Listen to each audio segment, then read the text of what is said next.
if you want to create a new personal reality, a new life, then you're going to have to start changing your personality. You see, most people try to create a new personal reality as the same personality, and it doesn't work. You literally have to become someone else. So there's a principle in neuroscience that says that nerve cells that fire together wire together.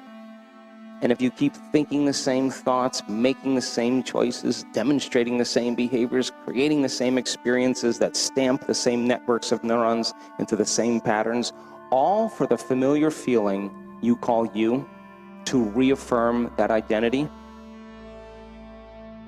over and over again, you begin to hardwire your brain into automatic programs.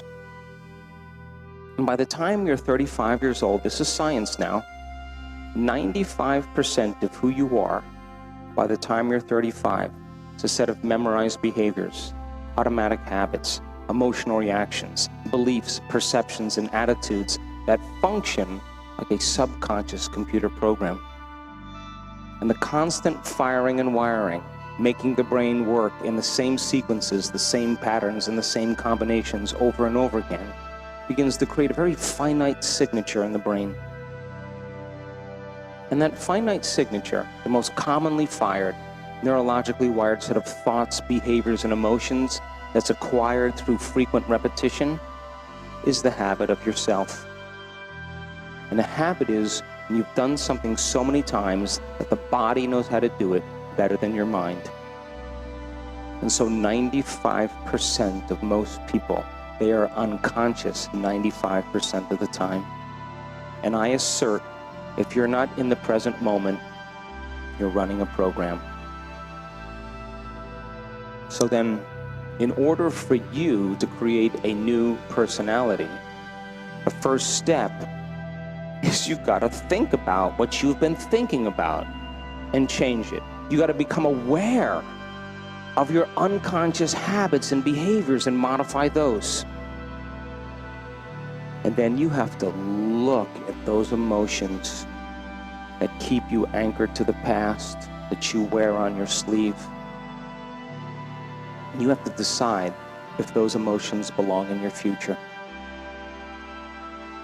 You see, most people trying to create a new personal reality as the same personality find out that it doesn't work because they're thinking the same thoughts, performing the same actions, living by the same emotions, but secretly expecting their life to change.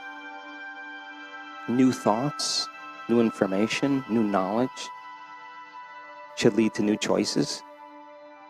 And new choices should lead to new behaviors. And new behaviors should create new experiences.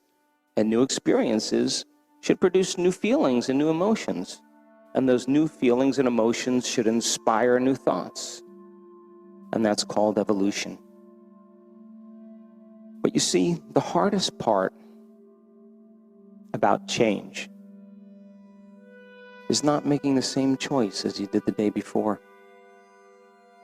That's the hardest part.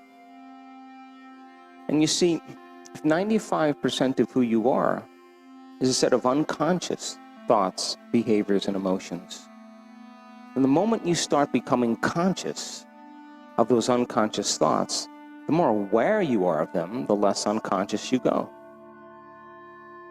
And every single person in this room, at some time in their lives, has done something great.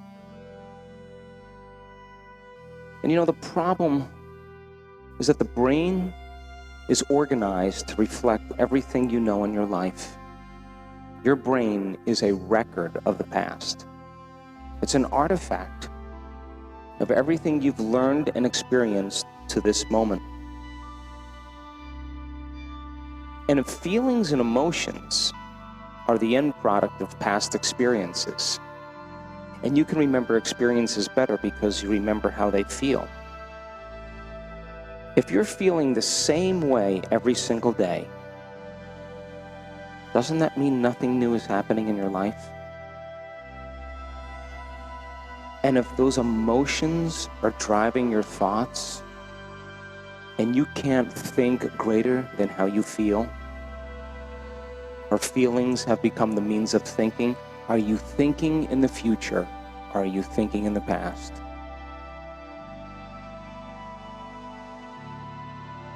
What behaviors could you demonstrate in one day, one lifetime?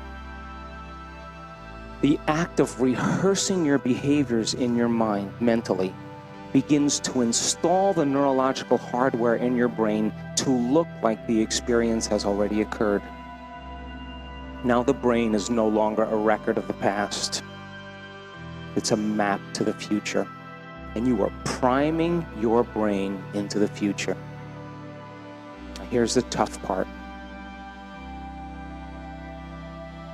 Could you teach your body emotionally what that future will feel like before it's made manifest? You know what that means? It means you can't wait for your healing to feel wholeness. You can't wait for your wealth to feel abundance. You can't wait for your success to feel empowered. You can't wait for the mystical moment to feel awe. You can't wait for your new relationship to feel love, or your new job to feel gratitude. That's the old model of reality, of cause and effect. Waiting for something outside of you to change how you feel inside of you. When you feel differently inside of you, you pay attention to whoever or whatever caused that. And that event in and of itself is called a memory. That's Newtonian physics. To wait for our environment to give us relief. But the quantum model of reality is about causing an effect. Which means when you feel whole, you begin to heal. When you feel empowered, you're going to be successful. When you're worthy enough, you'll feel abundant. When you are in love with life and in love with yourself, you will find an equal, or it will find you. And when you are in awe of the moment, the mystical is going to bless you in a way that you never anticipated. And when you are in a state of gratitude, your job is on the way. That's causing an effect. And by the way, what is the emotional signature of gratitude? Don't you give thanks when you get something or you receive something? So then, what if you were to begin to give thanks or feel thanks before it manifested? Would your body, as the unconscious mind, believe it's in the future experience in the present moment? Because gratitude is the ultimate state of receivership. And so, we don't pray in our work to have our prayers answered. We get up as if our prayers are already answered. And it is that state of mind and body that I know that requires a clear intention and an elevated emotion. And the clear intention is an act of the mind and the brain. And an elevated emotion is when you open your heart. When you combine those two elements, you just moved from living in your past to living in your future. So then, here's the question. Can you believe in a future that you can't see or experience with your senses yet, but you've thought about enough times in your mind that your brain is literally changed to look like the experience has already occurred? The latest research in neuroscience says you can change your brain just by thinking. And can you fall in love with a future potential that already exists in the quantum field? And how many potentials exist in the quantum field?